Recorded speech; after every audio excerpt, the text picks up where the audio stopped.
Hello শিক্ষার্থী বন্ধুরা, কেমন আছো তোমরা সবাই? সবাইকে আমার সালাম, আসসালামু আলাইকুম এবং আন্তরিক অভিনন্দন। তো যাই হোক, আজকে আমি নবম শ্রেণী একটা সিকিউ ত্রিকোণমিতি অধ্যায়ের 9.2 নম্বর সিকিউ এটা উপস্থাপন করব। চেষ্টা করবো ইনশাল্লাহ আমরা সিকিউটি সলিউশন করার। তো দেখা যাক, কথা না বাড়িয়ে। এটা এখানে সাইন থিটার মান দেওয়া আছে, দেখো 30 নম্বর। এখানে সাইন থিটার মান দেওয়া আছে পি এবং কস থিটার মান দেওয়া আছে কিউ, আর ট্যান থিটা হলো আর। Sine theta P R cos theta Q R tan theta হলো আর। আমাকে কতে বলা হয়েছে আর ইকুয়াল টু রুট ইনভার্স 3। এই যে ইনভার্স 3 অর্থাৎ কি 3 উপর পাওয়ার -1, এটা হলো 3 ইনভার্স 1। আচ্ছা, 3 ইনভার্স 1 আমরা শুরু করে দিই অলরেডি। এখানে কতে দেওয়া আছে আর ইকুয়াল টু কত, রুট 3 ইনভার্স 1। তো আমরা মনে হয় জানি যে ইনভার্স মান কিভাবে আমরা ইউনিভার্স পাওয়ারকে আউট করি। ইউনিভার্স যদি কোনো পাওয়ার মাইনাসওয়ালা থাকে, অর দ্যাটস মিন কি ইউনিভার্স পাওয়ার থাকে, আমি সোজা টান দেব, টান দিয়ে উপরে আগে 1 দেবো। এটা হলো পূর্ব শর্ত। ইউনিভার্স পাওয়ার আউট করার পূর্ব শর্ত, টান দিয়ে আমি লবে 1 বসাবো। তারপরে যাহা যাহা আছে সব হর, অর্থাৎ 3 উপরে পাওয়ার এখন 1 থাকলো, 1 ইজ নাথিং, তো 3। জাস্ট এখন আমি আবার বোঝাই। এখানে সাইড নোটটা কেমন, যদি ধরো 5 ইউনিভার্স 2 থাকে, এটা কিন্তু অঙ্কের না, আমি সাইড নোট জাস্ট বোঝানোর সাথে দিলাম। 5 ইউনিভার্স 2 থাকে, তাহলে ইউনিভার্স পাওয়ার যদি আমি আউট করি, এর পূর্ব শর্ত আমি টান দিয়ে লবে একটা 1 দেব, তাহলে আমি বুঝবো যে এই মাইনাস পাওয়ার এখন আউট।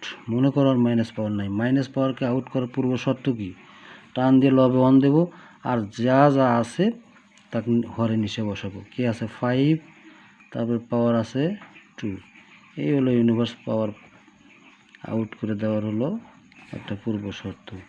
এখন চলে আসো, আমরা কাজ করি। আর এর মান কি, আর হলো আমার কি এখানে আর কি, আর হলো আমার কি ট্যান থিটা ইকুয়াল টু আর। আর এর জায়গাতে আমি এখন কি বসাবো ট্যান থিটা।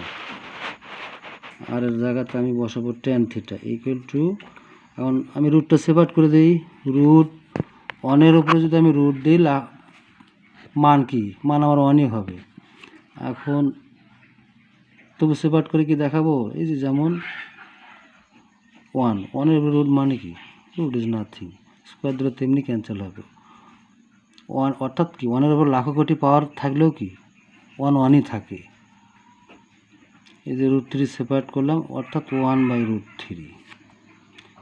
এখন চলে আসো ট্যান থিটা ইকুয়াল টু 1/√3। এখন এই যে মানের ক্ষেত্রে আমার প্রবলেম, এখন আমার তো শর্ত দেওয়া হচ্ছে থিটা এর মান নির্ণয় করো। এই যে আমার এই থিটার মান বের করতে হবে। থিটার মান বের করতে গেলে এখন ট্যান থিটা, ট্যান বরাবর এই 1/√3 মান কত। একটা জিনিস খেয়াল আমরা রাখি, যেহেতু আমরা জানি কি ট্যান থিটার 60 ডিগ্রির মান যদি আমার মনে থাকে, তো অলরেডি তার অর্ধেক কত, 30 ডিগ্রি। 60 ডিগ্রির মান যদি মনে থাকে, তার অর্ধেক মানটা মনে থাকবে। 60 ডিগ্রির মান হলো √3, তাহলে 30 ডিগ্রির মান হবে 1√3। এই জাস্ট ট্যান 60-এর মান যদি আমার √3 হয়, তাহলে তার অর্ধেক হলো 30। এখানে আমার একটা মনে থাকলে অপোজিটটা আমার মনে থাকবে। 30-এরটা মনে থাকলে 60টা মনে থাকবে। 30টা যদি 1/√3 হয়, তাহলে 60টা হবে প্লেন √3। আর 60-এর মান যদি আমার মনে থাকে √3, তাহলে 30-এর হবে তার 1√3। এই তুলো হবে 1 যুক্ত হবে, এই ভগ্নাংশটা হবে। আচ্ছা, এখন যাই হোক চলে আসি। এখানে আমার ট্যান ধরে 1/√3-এর মান কি হচ্ছে, এখানে ট্যান থিটা, এখানে 1√3 ট্যানে কত আসে, অর্থাৎ উভয় পাশ থেকে যেন ট্যান আমি ক্লোজ করে দিতে পারি। ট্যান ক্লোজ করে দিতে পারলে আমার থিটার মানটা প্লেন চলে আসবে। এই যে 1/√3-তে আমার কত, ট্যান 30 ডিগ্রি। 1√3 এটা আমি আউট করে দেবো। এই জায়গাতে আমি কোণের মানটা বসে দেবো। তাহলে 1√3-তে আমার কোণের মান কত হচ্ছে, ট্যানের 30 ডিগ্রি। যেহেতু ট্যানেরই নিতে হবে, যেহেতু ট্যান না নিলে উভয় পাশ থেকে ট্যান ক্লোজ করে দিতে পারবো না, ট্যান ক্লোজ না করে দিলে তো আমি থিটার মান পাবো না।